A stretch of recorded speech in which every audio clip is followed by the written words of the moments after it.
Good morning, guys. Welcome back to Mornings with Granny. I am sitting out here on the front porch. It's Friday morning and it's about 75 degrees. It feels so good out. My daughter's on her way. She's going to paint my swing for me. And then tomorrow she's going to take me to the book lady and out to lunch. That's really sweet of her.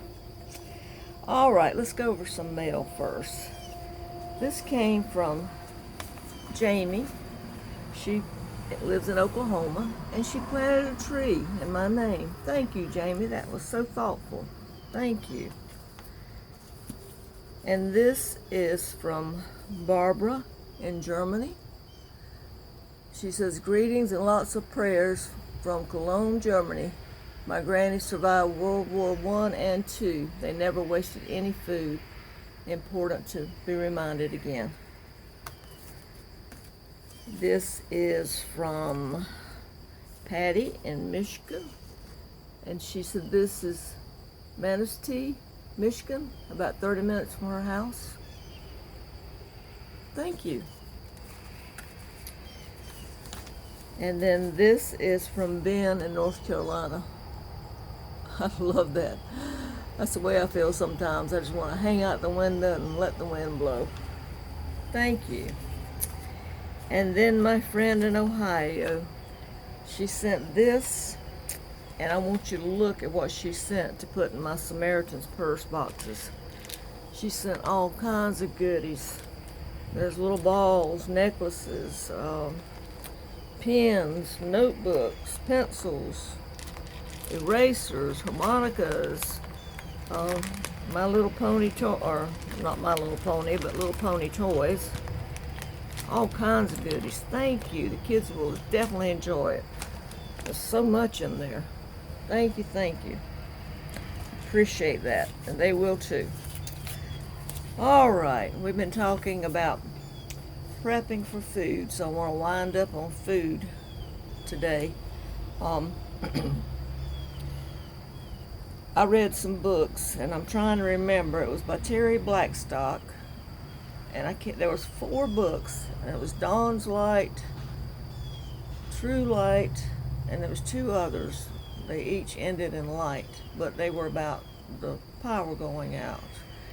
And one of the things, I think in the first book that they recommended, or the person that the story was about, had a neighbor, an older neighbor, and they went to that neighbor and asked them how to garden, how to can, how to start a compost pile, all that stuff. The neighbor had cancer, and she helped them as much as she could through the storyline until she died.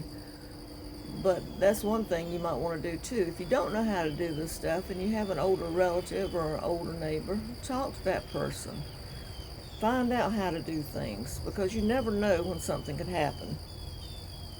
You need to, like I said, you need to learn to garden, you need to learn to compost, you need to learn to can, you need to learn to dehydrate. And I don't know if I mentioned that when I can, I also can water too. Let's say I've got 5 quarts of green beans I'm canning, and I've got 2 spots left because my canner holds 7. So I'll put 2 jars of water in there so that I have sterile water. And of course I don't can anymore, but when I was canning, and I still have that water, I've got it as backup. But those are things you need to learn how to do. So I don't want to drag on food forever, because we've got other things I want to touch on: hygiene, communication, just different areas that if something happens that you need to think about, how would you handle these things. Now there's a Prepsteaders.com you can go to. She has videos on YouTube, and there's one video that she made 2 years ago, and it's 21 forever foods. And you need to watch it, because some of them I didn't know. I mean, I knew about honey and vinegar and different things, but she has 21 foods that are supposed to last forever. So watch her, excuse me, watch her. I'll put the name down in the description, but it's Prepsteaders.com. But that's all I'm going to say today because, like I said, I'm waiting on my daughter to come. She's going to be here in a few minutes. She's bringing me breakfast, and then we're going to take this swing down, and I'm going to watch her paint. She's already told me she will do it. She doesn't want any help. So, thank you, thank you, thank you. That's all right with me. I don't like to paint. But you guys have a great weekend. I will be back Monday with the menu, and then we'll start back on the prepping again. So, for now, this is Mornings with Granny. Bye-bye.